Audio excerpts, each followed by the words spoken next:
This is the plaintiff, Shaquille Ahmed. He says he gave the defendant a deposit on an apartment and that night brought his wife over to see the place.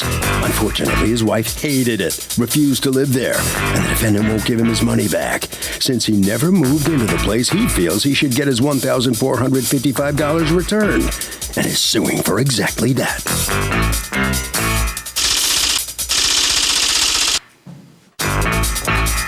This is the defendant, George Galka. He says the plaintiff was so happy he agreed to rent the place. The guy ran home to get the money so no one else would get it. He gave him the keys on the spot, and that very night the guy moved some cleaning supplies and a vacuum cleaner into the apartment. Bottom line, he doesn't owe the plaintiff any money because he rented it as an immediate occupancy, and that means no refunds. He's accused of refusing to budge. The defendant has filed a countersuit for $2,040 for lost rent and travel expenses. All parties, please raise your right hands. Welcome back to the People's Court. Next case on the docket, the plaintiff put money down in an apartment, but his wife hated it. Now he wants his money back. The defendant says, "Are you kidding? It's the case of take my wife, please." Thank you, Douglas. Okay, Shaquille Ahmed? Yes. You are suing Mr. Galka for $1,455 for a month and a half's rent deposit. Mr. Galka, you are counterclaiming $2,040 for October rent, November rent, and travel expenses. Tell me what's going on. Okay, I saw the ad that he was renting the apartment, so I called and called to his wife. She told me if I wanted to look at the apartment, you can go there before like 5:30. So I got there because I What time did you get there? Around 5 o'clock. Okay. Because I live right like 10 minutes away. Good. So I got there. It was dark. At 5? Yeah. Okay. This is what month? October? October, okay. yeah. And the one of the rooms light was not working. So, but I was because I was really desperate to get the apartment. So I told him that I am interested in this apartment. So he told me that he required 1.5 month security deposit. So I told him that I'm gonna get you that, and I went back to my house and came back with the money. Okay, so you went to see it. You put a blindfold on. You didn't see anything, and you couldn't wait to rent it. Yeah, so Okay. I went there. I gave him a cash, $1,455. Okay. The next day, my wife went with her mother. Well, I'm not understanding though. Did your wife see the apartment before you rented it? Is she your wife or your girlfriend? She's my wife. So Are you married? Because that's funny. She doesn't know about it. She says she's your girlfriend in an affidavit. She says she's dating you. Hold on one second. Did I misunderstand that? Just a second. I am currently dating and expecting his child. Yeah, is she your wife or is she your girlfriend? Yeah, she's my wife. Did you marry her? Yeah, I married her religiously, like not in the court. Apparently, she doesn't feel you married her very religiously as of yesterday. But go ahead. So then she went with her mom the next day. It was like around 10:30 in the morning. So she saw a lot of things with like a kitchen sink. It was not right, and a couple of other things. So she didn't like the apartment. She came back and she told me that I don't want this apartment. So I called him. So I told him that I'm not interested anymore. I never signed the lease or anything.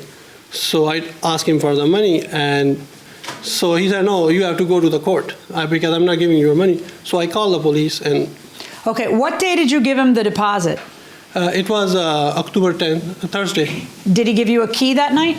Yeah, he gave me the key. Okay, and did on the next day your wife and her mother go in, and do you bring anything in there? I think they brought the key because she wanted to clean the apartment, but they saw they didn't like it, so she. Okay, and so you want your money back because you changed your mind? Yeah, that's what I told him. Okay, and let me hear from you. Well, Your Honors, most of the things that Shaquille had said is true. He liked the apartment very much. So he went and got the money, came back with his wife. They liked it very much.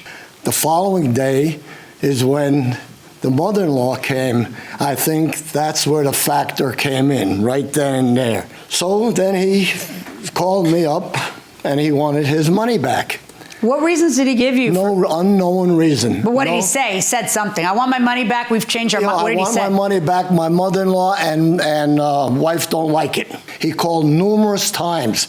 I said, I'm not giving you your money back. I don't want any confrontations. I think you should go to the local police and make your complaint. He mentioned a few things to the Kearney police that were untrue. Do you have the police report? And there was no reason. There was absolutely no reason why he just changed his mind. I changed my mind and called him, and I'm not interested anymore.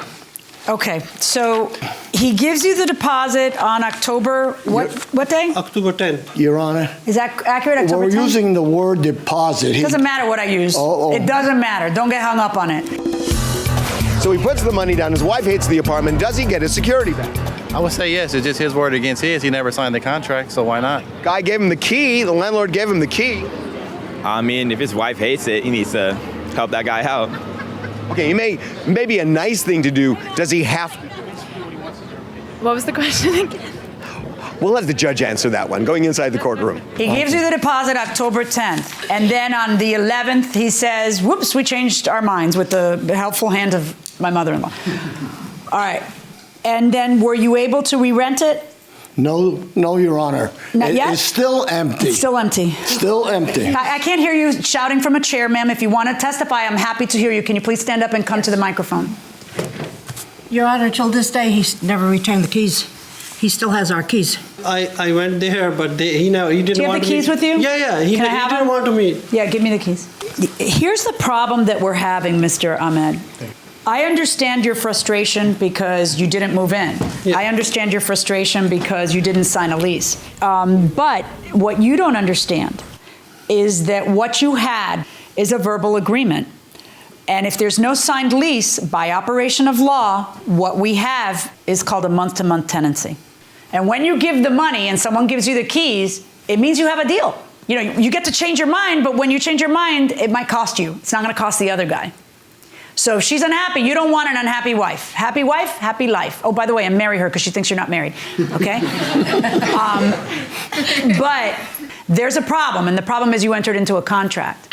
And according to the law, when you have a month-to-month tenancy, you have to give 30 days notice. And so if we consider that your 30 days notice, how is he going to re-rent the place like right after that? So they're out money by having let you take the place. It was just a matter of few hours. I know, it doesn't matter. I don't care if it's a matter of 1 minute. You may think it's unfair, but that's the law, okay?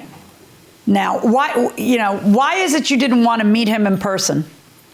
I was afraid of a confrontation because quite a few years back, I did the same thing. Fella came by in a different home with a suit and tie on. He was an engineer, and before you know it, he had 20 people in the apartment, and I was burned out. What does that mean? He set fire. He set phone books in each room and set fire to the house, and thank God the fire never really took off. The FBI went So after him. therefore, He left the country. I think I tried to learn my lesson. Actually, in your answer to the complaint, you say another Pakistani gentleman.